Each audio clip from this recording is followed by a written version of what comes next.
and the girl who loves the sea.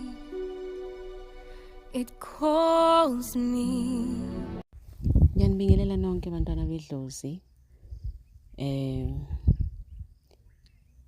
Namhlanje I've been asked ukuthi clarify just a frequently asked question engiyaye ngiyithole through my emails and sometimes through ama consultations abantu bebeza kumina. Can you have spirits of Inkanyamba, Inzuza, Igedla, Isithunywa, Umlozi, Ubungoma at the same time? The answer is yes. If you are a multi-gifted person, yes, you possess ama spirits amaningi than even lawa engwabhalile. You are this kind of a person that people don't understand you. You know, people around you don't understand you. You are a person that people cannot read, you know, even through a consultation when nje awufundeki umuntu akakwazi ukudonsa about you. You are this kind of a person ukuthi yonke le mimoya bungayilungisile izinto zakho when they are getting wrong, they get very bad and even worse than anyone else. Uzibone ngathi we're trying to fix this, mhlawumbe uyahamba for consultation kube khona uzopick up ubungoma kuphela. You try to fix izinto ngobungoma, things just get worse. You try to fix izindlela ngesithunywa, things get worse. Umlozi, things get worse, you know, because awenzi ngendlela efanele kufanele ngabe ulungiselwa yonke le mimoya. And le mimoya, mind you, izokulead to someone who possesses all the spirits at the same time naye who's multi-gifted. Because bewulokhu hamba ungena izangoma ungena abathandazi ungena yonke indawo. And you get, maybe they are giving you something to use at home. Maybe they're telling you ukuthi unesilwane. You frequently told ukuthi wena unesilwane. And sometimes you ask yourself ukuthi kanti lesi silwane esinjani lesi sengihlale ngasigezwa nganikezwa ngenziswa, all these kind of rituals kuthiwa they're removing lesi silwane, but why singaphumi, you know? So you are that type of a person when ukuthi izinto zakho when you try to fix, it's just get worse. Because now ufixa eminye imimoya, eminye is left unattended. Because you end up ukuthi izangoma eziningi, they end up guessing ukuthi why are you here, you know?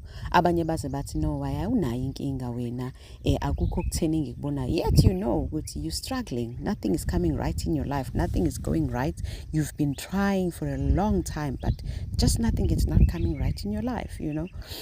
So you are that type of a person. You possess yonke le mimoya le at the same time. Uzoba umuntu ngathi nasemehlweni awuboni kahle, nasezindlebeni awuboni kahle if yonke le mimoya ungakayilungisi. You are very intimidative to people because people don't understand you.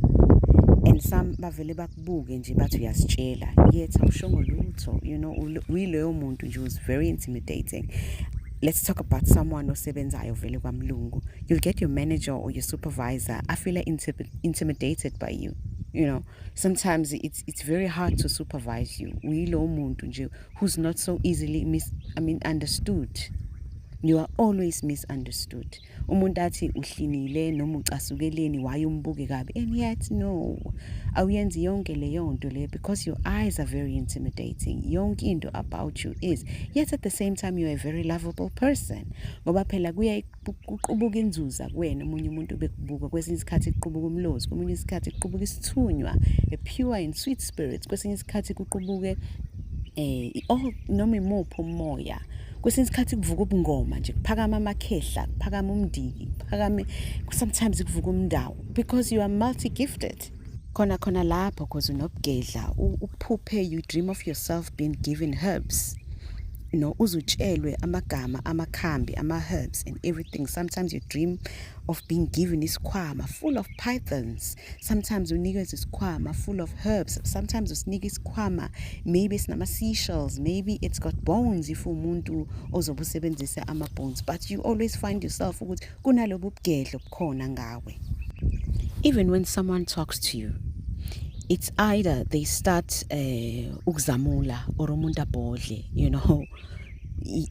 That's the power in you omunye asindo lamahlombe bekhuluma nawe, omunye afile so emotional bekhuluma nawe kungathi angakhala, unaleyo uyileyo nhlobo leyo ukuthi umuntu uma wakhuluma nawe nje uyabhodla noma zamule afile emotional, abe nama mixed feelings uma wakhuluma nawe, azabe nama mixed emotions, yabona, bekhulumile nje nawe, bekhulumile abe mase ba so attached to you, azizwa ngathi ngakhuluma nawe kungaze kusekuseni, uyilo umuntu loyo muntu bethi bekhuluma nawe afile ukuthi no, lo muntu angangisiza. Sometimes when you go for consultations, ubonisa ngoma sikubuka kabi, or you just see ukuthi you know what, this person is just not interested in this consultation. Uzubone kubuka kabi because why? Uyamsinda. Amunye azakuncishe ngisho eye contact. They don't even want to look at you because they can't read you. You're very intimidating to someone osuke umelaphi and lo muntu cannot read anything about you. Wilo muntu lo ngisho kuthiwa person comes for consultation for you. You can just tell, when that person is talking to you without you even having to go to his isigodlo sakho. Uyamtshela nje umuntu ungashisanga impepho, ungakhanyisanga sibani, ungenzanga lutho, ukhulume nje naye, uyakwazi ukuread abantu. Just looking at them, just listening to their voices. Yabo uyiloyo muntu loyo ukuthi awudinge kuhlola ngamathambo, awudinge kuhlola nothing impepho ngamakhandlela. You just do it. And your dreams are very confusing because you get visited by a lot of these spirits. So you get confused. You get confused in a way that when you go for consultation, some of you end up telling isangoma ubona ukuthi no, akafiki la ngiyakhona, no, but I dream of pythons. I dream athi hayi umndawo, hayi it's this, hayi ubungoma bakho, hayi, but uthola ukuthi it's not that. Kunalo umunye umoya oqubuka as a python, you're not easily understood ukuthi yini inkinga yakho, hence your dreams are very confusing. Ayaconfuse kampela kwesinye isikhathi amaphupho akho atshengisa ama-signs ukuthi unenzuza, unomndawo, unesithunywa, unobugedla, atshengise ukuthi unoblozi, unobungoma, yonke lento, but it's very confusing because you end up not knowing. Uzuyitshela ukuthi ushawe ngesichitho, but no, it's not that. It's just that some spirits that are visiting you at the same time, maningi, that you really get confused. Because remember, if yonke le mimoya ungakayilungisi, it's not easy for you to understand ukuthi if ukufika umoya kanjena, what is it that I need to do? So you get confused even if you're not dreaming. You get confused ngezinto eziningi because you don't understand what's going on in your life. When you can command the weather, even if there's heavy rain, you can make it to stop. You can start a rain. Yabona, uyilowo muntu wena ukuthi when you enter emanzini to cleanse yourself, the weather changes, liguqubale. Ubona abantu around you, if there are people around you, bekubuka because kungene wena emanzini. There's a difference. You are a very good-hearted person, yet easily annoyed. Ayike lapho ke, you get very easily annoyed, and sometimes you just keep quiet to avoid them conflicts. Okay, I can never forget this. Nakungiyakumbuzwa. You are a person who frequently wakes up at night to go and pee. When isinye sakho nje, during the day you'll be fine, but when you're sleeping, you'll forever be woken up to go and pee. Imimoya icindezele kakhulu ngobani uvakashelwa imimoya eminingi when you're sleeping, and above that suke kunama teachings amaningi asuke enzeka kuwena, and above that kusuke kunemoya esuke izokuvezela ukuthi lungisa lokho nalokho okunye. They are warning you about something, but now the thing is awungeke uzu understand. Ulokhu uyavuka uphisa ukuchama, uyavuka uphisa ukuchama, uvuka uphisa ukuchama, kanti they are waking you up. That's the only way they can wake you up. You are a very lovable and intelligent person, at the same time very creative. You see birds around your yard. When nje uyilo muntu nje, you will always have animals around your house.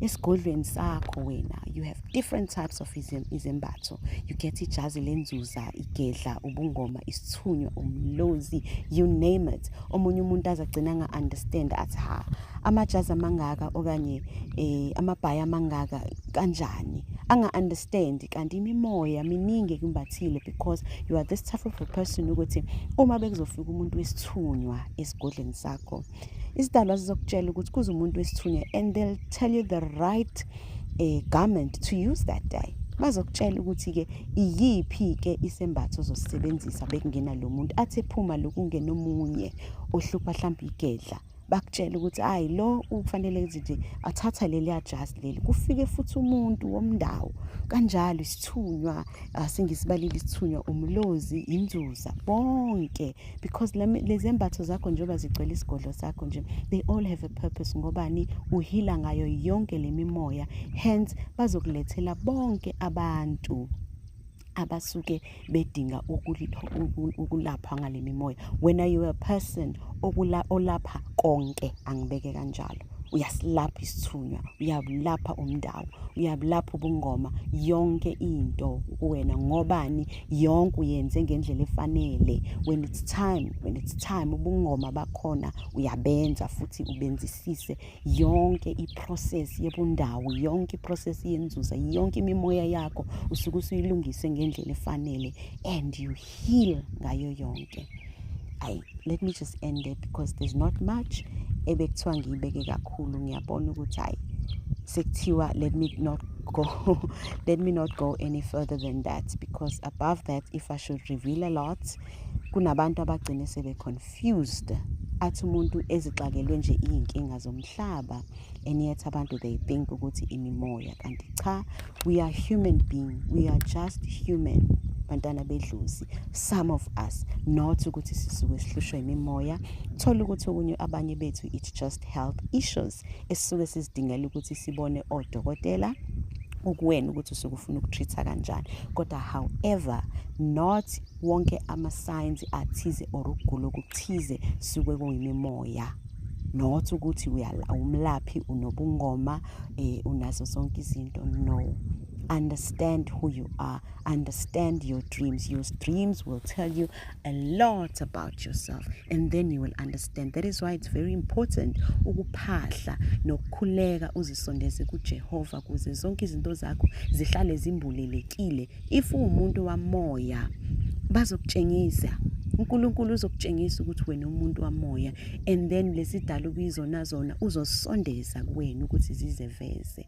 Amen. Makhosi bayede.